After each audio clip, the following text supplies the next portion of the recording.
So that urge to pursue civil services was somewhat inside me till I pursue my He was master's. in the finance department? Yeah.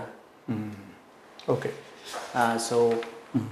That was a very strong motivation for me to pursue the civil services till I joined my masters. There also I tried to start my preparations, but Kanpur's academic was too rigorous and it was difficult to start the preparations.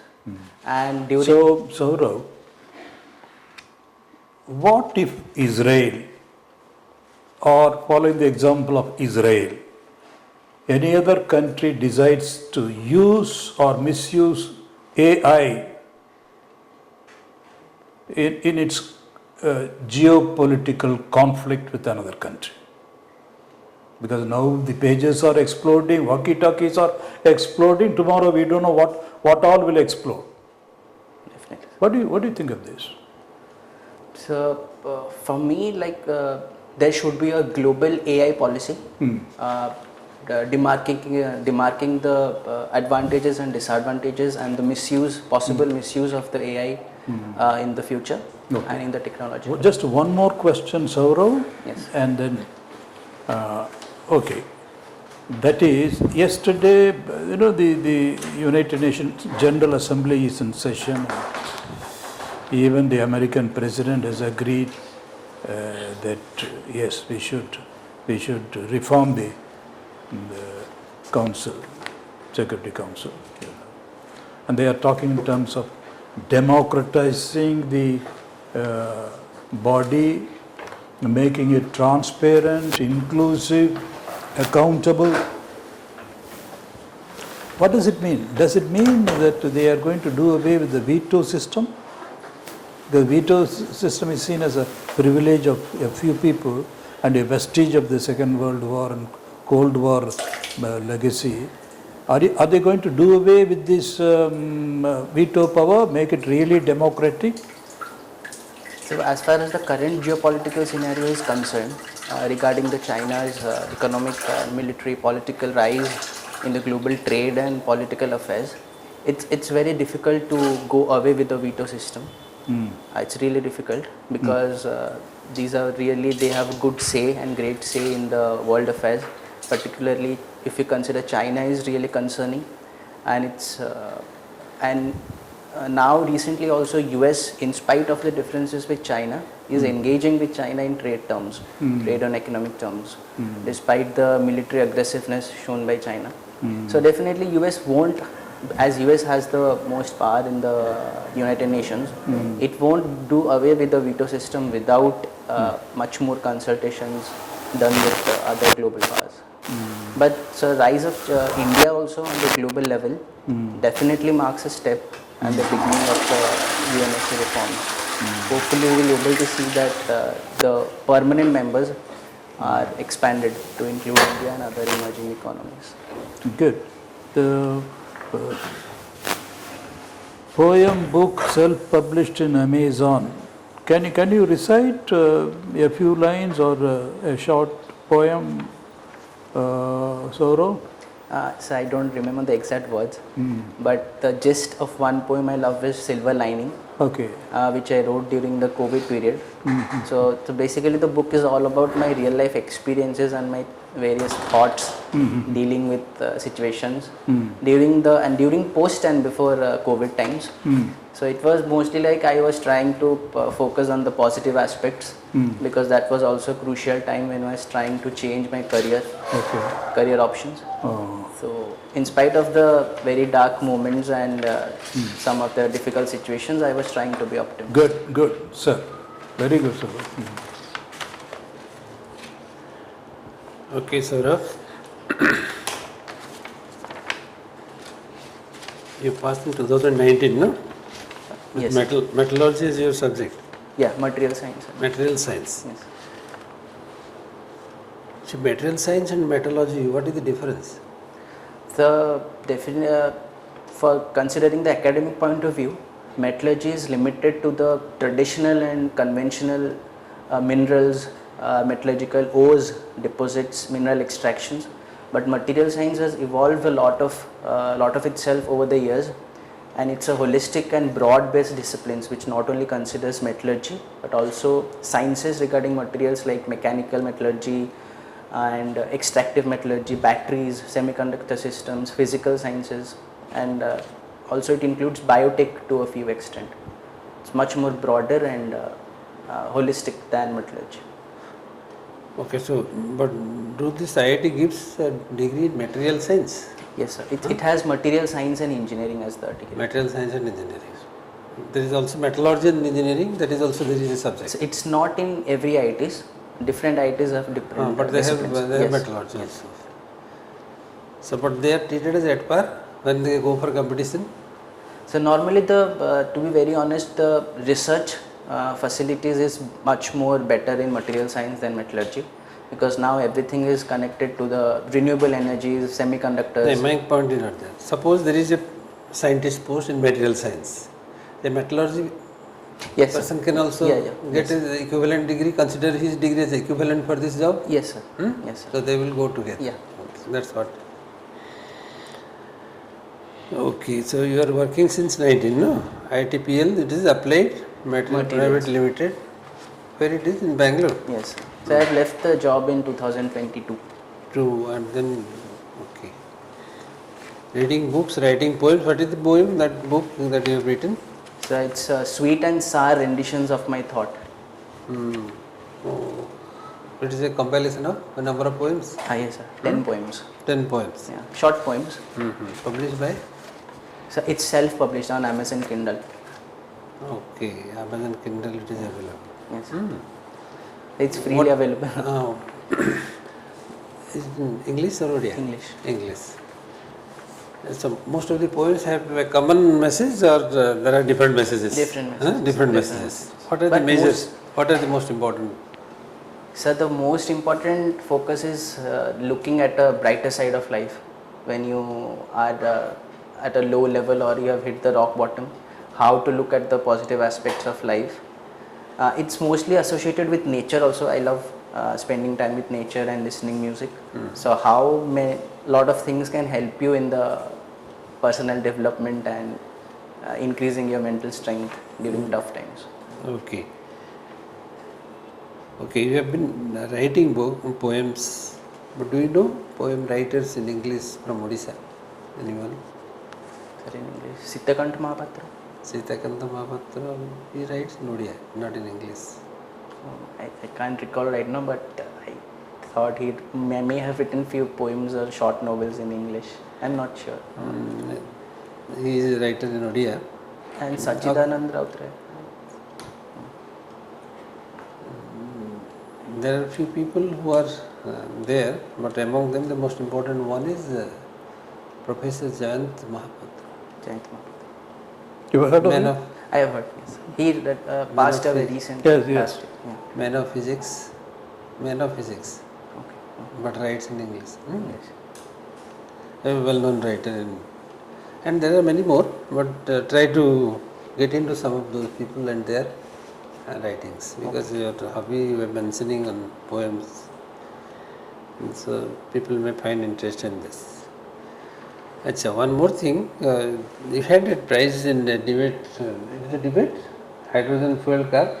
No, sir, it's a scientific, very small model which we showed in class 10th during a science exhibition, which was held locally in Bhubaneswar. This hydrogen has gone to a technology of hydrogen bombs, but hydrogen has not been used as a fuel for the vehicles. Oh, where is the problem? If we can go with hydrogen for hydrogen bombs, so what is the problem with taking hydrogen to the fuels? If hydrogen can create so much of energy, and that's an atomic explosion can take place with that, then why not popular for these vehicles? So, though hydrogen is very easily available, making bombs is a very locally and small scale project. It requires very less of storage and use of hydrogen in bombs, and it can be made anywhere by unexperienced person. But we know that it is more powerful than the atomic bombs. Yes, sir. Then how can you say that it is locally made and then in miniature form? We cannot say that. If we think that it is more powerful than the atomic bomb, then naturally it is very large scale industrial product. But sir, for making in automobiles, a lot of infrastructures and safety precautions are needed because we can't take risks with automobiles and vehicles. And the inflammability also poses a great risk in using in automobiles, because now hydrogen is not used 100% in internal combustion engines. So as it is highly inflammable, it can have some inflammable effect if we blend it with petrol or diesel. So that's a major risk lying there. And currently is the cost of using pure hydrogen, which is at the basic So you will levels. believe that probably our technology is not yet developed to that scale where we can use hydrogen as a fuel for the vehicles. huh? That's the answer. Okay. So we have an institute in Bhubaneswar. The name of the institute is Material Science. Institute of Material Science. Are you aware of this? So CSIR I am in. It is Yes. CSR. Yes. So I did my internship there in Yes. final year of What BTech. is that institute? What is its name? So Institute of Minerals and Materials Technology. Institute of Mineral and Material Technology. And side by side also there is another So Institute of Institute Physics. of Material Science. Okay.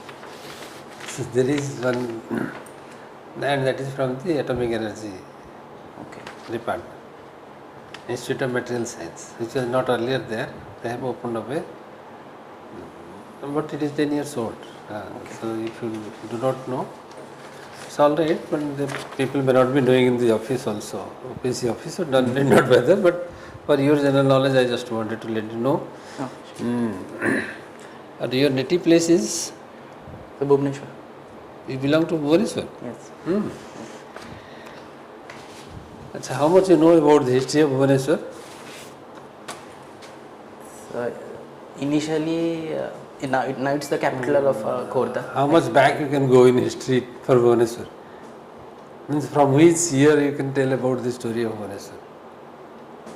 1948. Okay. After the separate, like Odisha became independent, and due to the efforts of Hari Krishna Mahta, Bhubaneswar was set up as the independent capital of our state. And with years, it has emerged as one of the greatest urban development centers, harnessing many educational institutes, technical institutes, and IT sector also. It's also emerging as a hub of IT sector nowadays. Okay. If we can go back to 1948, anything of history that you can relate to Bhubaneswar? Any historical events that has made Bhubaneswar to thrive as a center of pilgrimage, center of religious congregation, place of So it was, as far as I can promoting Vaishnavism, Buddhism, Jainism. There are so many incidences that relates to the Bhubaneswar's history. Yes, sir. So it's a like major cultural and religious places, having different sects of religion also. Also, Bhubaneswar bears the history of the Kalinga War. Yes, sir. Yes. Khandagiri, Udaygiri, Yes, Dholi. it also bears the history of the temple architecture of Lingaraj. Temple city of India. So, if you are supposed to speak something, please try to take care of these areas. Something about that. Definitely. When Buddhism evolved, when Jainism, just some of the glances on this subject. Rock edict, Ashokan rock edict. In Yes. Dholi. Huh? Dholi. Dholi. You have seen that? Yeah. What is So the like inscription this, about? some of the historical events and some of this Definitely. cultures that has grown up. Time was there when Buddhists were there. Time was there when Jainism was promoted. Time was there when Vaishnavism was promoted. Yes, sir. So there are different phases in which all these cults started coming in Bhubaneswar, and ultimately Bhubaneswar became a city of temples because of all these traits and belief systems.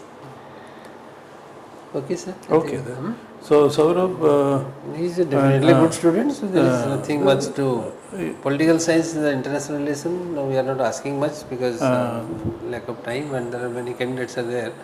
But you may take care of this subject from the point of view of constitutional amendments. Most recent constitutional amendments Okay, sir. on major themes. That comes with 370. And then prior to that there was major constitutional amendment on three-tier governance system. Then subsequently comes this Uniform Civil Code, and in future likely to come up a single country and single election. That's coming up. Definitely. So these are some of the important issues from the political science perspective. Oh, definitely. Sri Lankan President. new president, prime minister, and communist, and all those things you will do very well. Only a tip would be, Saurav, for a man of your credentials and accomplishments, you look very sad, and there is a look of sadness in you. So on the day, we would suggest you forget everything past. You go fresh. Of course, you will clean shave and all those things. Yes. Yeah? Sir, I had clean shave before 7 days. Okay. I had already. Okay. So just go fresh, full of energy, energetic, enthusiastic, and because that introspection, lingering thoughts, contemplative mood, okay, that is there in the, forget. Just forget the past, breeze into the room, okay, from the end to end, very alert, eager, enthusiastic, and that there could be some information gap, current events. And don't worry about that. You need not know everything. But then conceptually, analytically, if they engage you, you can very well engage them. You have enough depth and width to engage them. Okay. Sure. Thank you. All the best, Saurav. Thank you, sir. Hope to see you on top. Thank you, sir. All the best, Thank you. Saurav. God Thank bless you. Thank you, sir. Even if you don't respond to any of the questions, you are a IIT in Kanpur. that is not going to be taken away from you. No, that's the pride. You have to hold that pride in the interview. Sure, sir. Personality wise also. Yes, sure, sir. Yes, this smile, this radiant smile. You should radiate energy on that day, Saurav. Otherwise, academic excellence is already there. So that is not a worry for the board.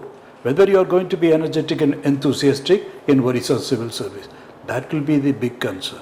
Answer them with a radiant smile from beginning to end. Okay? Sure, sir. And I'll you keep that look in mind. handsome with that smile. God bless you. God bless you. Thank you, Okay, sir. all the best. Thank you.